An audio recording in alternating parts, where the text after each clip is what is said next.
사랑하는 주 예수님, 참 무지한 것이 많습니다.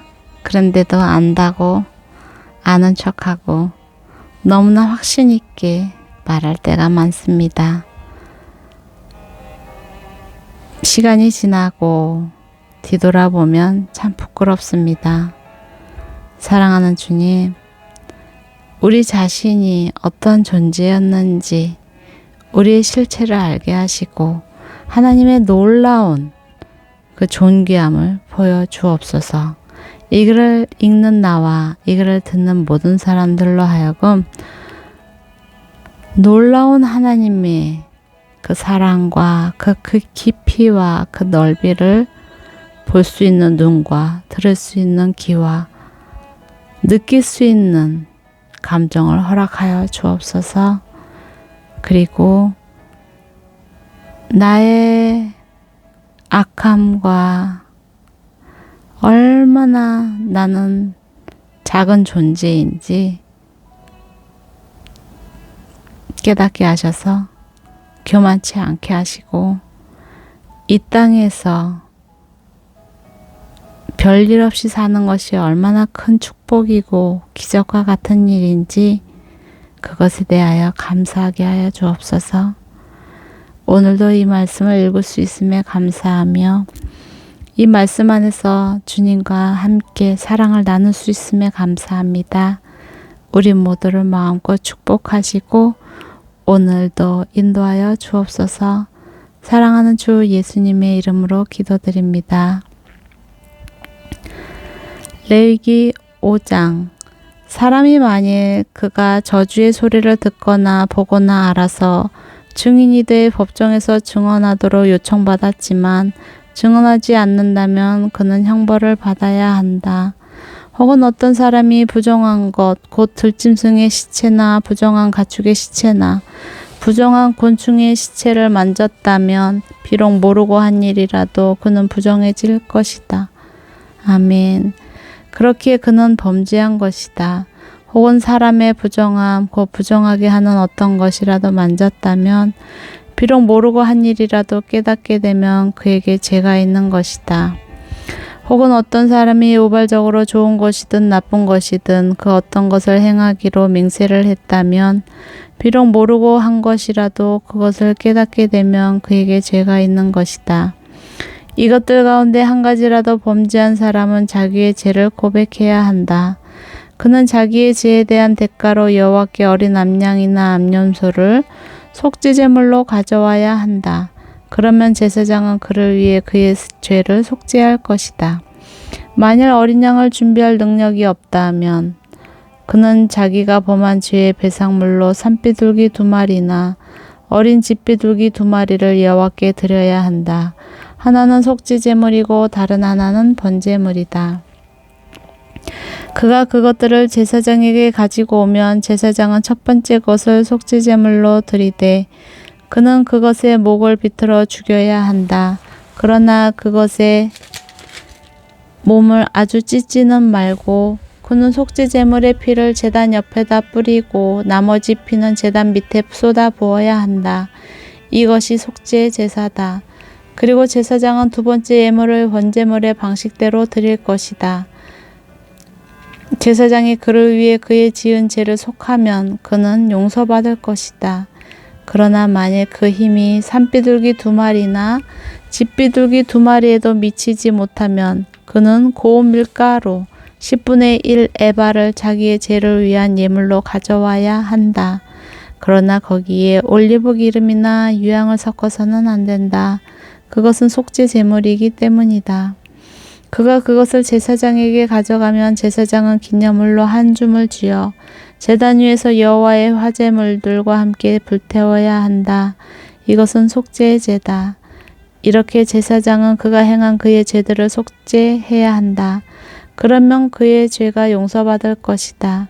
그 예물의 나머지는 곡식 제물의 경우처럼 제사장의 소유가 될 것이다. 여호와께서 모세에게 다음과 같이 말씀하셨습니다.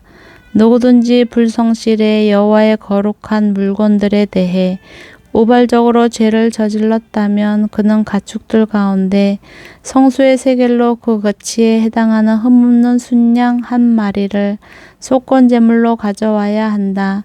이것이 속건제물이다. 그는 또한 거룩한 물건들에 대한 자신의 죄의 대가를 갚을 때 그 값에 5분의 1의 값을 더해 제사장에게 주어야 한다. 그러면 제사장은 배상의 예물로 순양을 가지고 그를 위해 속죄해야 한다. 그러면 그의 죄는 용서받을 것이다. 여호와께서 행하지 말라고 명령하신 것을 행해 범죄했다면 그것을 깨닫지 못하더라도 그는 범죄한 것이다. 그에 대한 책임이 있는 것이다. 그는 가축 떼 가운데 속건제물로 정해진 값에 해당하는 흠없는 순양 한 마리를 제사장에게 가져와야 한다. 이렇게 제사장은 그가 우발적으로 저지른 잘못을 대신해 그를 위해 속죄해야 한다. 그러면 그의 죄는 용서받을 것이다. 이것이 속건제사다. 그가 여호와 앞에서 범죄한 것에 대해서 책임을 져야 한다. 6장 여호와께서 모세에게 말씀하셨습니다. 누구든지 여호와께 불성실에 범죄한 경우 곧 남의 물건을 막거나 담보로 잡거나 강도질하거나 이웃의 소유를 부당하게 빼앗거나 혹은 남이 잃은 물건을 차지하고도 거짓으로 부인하거나 가짜로 맹세하는 등의 범죄들 가운데 어느 하나라도 행했다면 그와 같이 범죄했다면 그는 그것에 대해서 배상해야 한다. 곧 훔친 대로 빼앗은 대로 자기에게 맡겨진 대로 남이 잃은 물건을 가져간 대로 무엇이든 가짜로 맹세한 대로 배상해야 한다. 그는 그것을 전부 배상하고 그 가치의 5분의 1의 값을 더해 속건제물을 드릴 때 원래 주인에게 주어야 한다. 그리고 그는 여호와께 대한 자신의 속건제물로 제사장이 정한 값에 해당하는 흠없는 순양 한 마리를 제사장에게 가져와야 한다. 제사장은 여호와 앞에서 그를 위해 속죄해야 한다. 그러면 그가 행하고 범죄한 것을 용서받게 될 것이다. 여호와께서 모세에게 말씀하셨습니다. 아론과 그 아들들에게 이렇게 명령하여라. 이것은 번제물에 관한 규례다. 번제물은 제단 위 제물을 태우는 곳에 밤새 올려져 아침까지 있어야 하고 제단의 불은 그곳에서 계속 불타 올라야 한다. 제사장은 고운 삼배로 만든 긴 옷과 속바지를 입고서 제단 위에서 불에 타고 재만 남은 번제물을 가져다 제단 옆에 두어야 한다. 그 후에 그는 고운 삼배 옷을 벗고 일상적인 옷으로 갈아입고 나서 그 재를 이스라엘의 야영지 밖 정결한 곳으로 내 가야 한다. 제단 위의 불은 그곳에서 계속 타고 있어야 하고 꺼져서는 안 된다. 아침마다 제사장은 나무를 가져다 제단 위에 불을 붙이고 그 위에다 화목 제물에 지방이 있는 부위를 불태워야 한다. 그 불은 제단에서 계속 타올라야 하며 꺼져서는 안 된다. 이것은 곡식 제물에 관한 규례다. 아론의 아들들은 그것을 여호와의 앞 제단 앞에 드려야 한다. 그는 고운 곡식가루 한 줌과 올리브 기름을 가져다 그 곡식 제물 위에 모든 유향을 더해 제단 위에 그것을 기념물로 태워 여호와께서 기뻐하시는 향기를 내야 한다. 아론과 그 아들들이 그 나머지를 먹을 것이며 그것은 거룩한 곳 곧 회막들에서 누룩 없이 먹어야 한다. 그것은 누룩을 넣고 구워서는 안 된다. 나는 그것을 내 화제물 가운데 그들의 몫으로 주었다. 그러므로 속죄제물과 속건제물과 같이 그것은 가장 거룩한 것이다. 아론의 자손들 가운데 남자는 그것을 먹을 수 있다. 이것이 너희 대대로 여호와께 드리는 화제 가운데 그들이 받을 영원한 몫이다. 이 제물에 닿는 것은 무엇이든 거룩하게 될 것이다. 여호와께서 또 모세에게 말씀하셨습니다. 아론과 그 아들들이 제사장으로 임명을 받을 때 여호와께 바쳐야 할 제물은 이렇다. 정기적인 곡식 제물의 경우처럼 고운 가루 10분의 1 에바를 준비해 2분의 1은 아침에 2분의 1은 저녁에 드려야 한다. 그것을 얕은 철판 위에 올리브 기름을 섞어 만드는데 그것을 잘 반죽해 곡식 제물처럼 잘게 잘라 구워라. 그러고 나서 그것을 여호와께서 기뻐하시는 향기로 드려야 한다. 아론의 아들들 가운데 아론의 뒤를 이어 제사장으로 임명받은 제사장은 이것을 영원한 규례로 여호와께 드려야 한다. 이것은 완전히 불태워야 한다. 제사장이 드리는 모든 곡식 제물은 완전히 불태울 뿐 먹어서는 안 된다. 여호와께서 모세에게 말씀하셨습니다. 아론과 그 아들들에게 이렇게 말하여라. 이것은 속죄 제물에 관한 규례다. 속죄 제물은 여호와 앞 번제물을 잡는 곳에서 잡아야 한다. 이것은 가장 거룩한 것이다. 죄로 인해서 그것을 드리는 제사장은 그것을 먹어야 한다. 그는 거룩한 장소 곧 회막들에서 먹어야 한다. 그중 어떤 부위든 고기를 만지는 사람마다 거룩해질 것이고 그 피가 누군가의 겉옷에 조금이라도 튀었다면 너희는 거룩한 곳에서 그 옷을 씻어내야 한다. 그 고기를 삶은 토기는 깨버리고 녹그릇에 고기를 삶았으면 그 그릇은 문질러 닦고 물로 헹구어야 한다.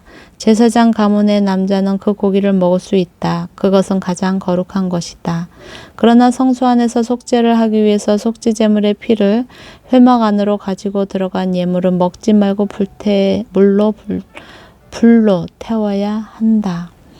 7장 이것은 속건 제물에 관한 규례다. 이것은 가장 거룩한 것이다.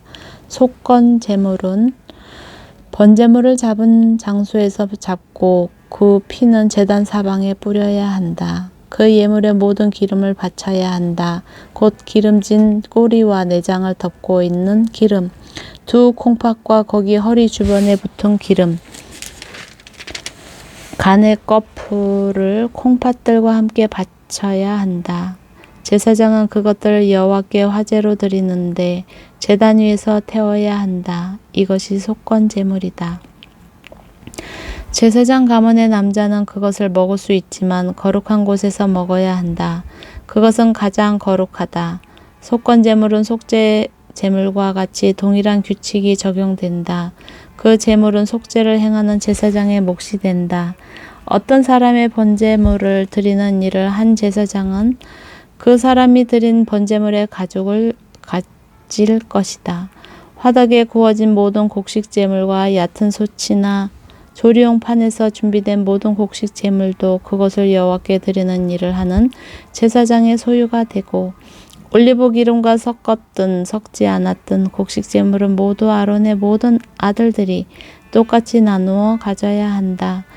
여호와께 바치는 화목 제물에 관한 규례는 이렇다. 감사의 표시로 화목 제물을 드리려면 이 감사의 예물을 누룩 없이 올리브 기름을 섞은 두꺼운 빵과 누룩 없이 올리브 기름만 바른 납작한 빵과 고운 가루로 잘 반죽해 올리브 기름을 섞은 빵을 드려야 한다. 감사의 표시로 드리는 화목 제물과 함께 누룩을 넣어 만든 빵을 드려야 한다. 그와 같이 각 종류의 빵 가운데 하나씩 가져와서 여호와께 예물로 드려야 한다. 그것은 화목 제물에 피를 뿌리는 제사장의 소유가 돼야 한다. 그 감사의 표시로 드려진 화목 제물의 고기는 제물을 드리는 날에 먹어야 하고 아침까지 남기면 안 된다. 그러나 예물이 맹세를 이루기 위한 제물이거나 자원에서 드리는 제물이라면 희생 제물은 드리는 날에 먹을 것이며 나머지는 다음 날 먹어야 한다. 3일째 되는 날까지 남은 고기는 불태워야 한다. 화목 제물의 고기를 3일째 되는 날까지 먹는다면 그것을 바친 사람은 하나님이 용납하지 않으실 것이다. 그리고 예물을 드린 사람에게도 그것이 예물답지 못하게 될 것이다. 오히려 그것은 가증한 것이며 그것을 먹는 사람은 죗값을 치러야 한다. 부정한 것에 닿은 고기는 먹어서는 안 된다. 그것은 불태워야 한다. 정결한 사람은 고기를 먹을 수 있으나 부정한 가운데 있는 사람이 여호와께 드린 화목 제물의 고기를 먹는다면 그런 사람은 그의 백성 가운데서 끊어질 것이다. 부정한 것, 곧 부정한 사람이든 부정한 동물이든 어떤 부정하고 가증스러운 것을 만져서 부정해진 후에 여호와께 드린 화목 제물의 고기를 먹었다면 그런 사람은 그의 백성에게서 끊어질 것이다. 여호와께서 모세에게 말씀하셨습니다. 이스라엘 백성들에게 말하여라. 소나 양이나 염소의 기름은 어떤 것이든지 먹지 말아야 한다. 스스로 죽은 동물의 기름이나 들짐승들에게 찢겨 죽은 짐승의 기름은 다른 목적으로 사용될 수 있으나 너희가 먹을 수는 없다. 여호와께 화제로 드리는 제물 가운데 나온 짐승의 기름을 먹는 사람은 자기 백성으로부터 끊어질 것이다. 너희는 어디에서 살든 새나 동물의 어떤 피도 먹지 말라. 피를 먹는 사람은 그의 백성에게서 끊어질 것이다. 여호와께서 모세에게 말씀하셨습니다. 이스라엘 백성들에게 말하여라. 여호와께 화목제물을 가져오는 사람은 여호와께 드리는 화목제물들의 희생물 가운데 일부를 여호와께 예물로 가져와야 한다. 그는 여호와께 화제로 드리는 제물을 스스로 가져와야 한다. 그는 기름과 함께 가슴살 부위를 가져오고 가슴살 부위는 여호와 앞에서 흔들어 바치는 예물로 여호와께 드려야 한다. 제사장은 그 기름을 제단에서 태워야 하지만 가슴살 부위는 아론과 그 아들들의 것이 될 것이다. 화목제물의 오른쪽 뒷다리를 들어 올려 바치는 예물로 제사장에게 주어야 한다. 아론의 아들들 가운데서 화목제물의 피와 기름을 여호와께 드리는 일을 하는 제사장은 자신에게 주어진 한 몫으로 오른쪽 뒷다리를 가질 수 있다. 내가 이스라엘 백성이 낸 화목제물들 가운데서 흔든 가슴살 부위와 드려진 오른쪽 뒷다리를 이스라엘 백성에게서 받아 제사장 아론과 그 아들들에게 영원한 몫으로 주었다. 이것은 아론과 그 아들들이 제사장으로 여호와를 섬기도록 임직된 날에 드린 여호와의 화제물 가운데서 아론이 받는 몫이며 그 아들들이 받는 몫이다. 그들이 임직하던 때 여호와께서 이스라엘 백성들에게 이것을 그들에게 주도록 명령하셨습니다. 그것은 대대로 주어진 영원한 몫입니다. 이상은 번제물과 곡식제물과 속죄제물과 속건제물과 선별케 하는 제물과 화목제물에 관한 규례입니다. 이것은 여호와께서 시내 광야에서 이스라엘 백성을 향해 여호와께로 예물을 가져오라고 명령하셨던 때 시내 산에서 여호와께서 모세에게 명령하신 것입니다. 아멘. 레위기 5장, 6장, 7장 말씀이었습니다. 아멘.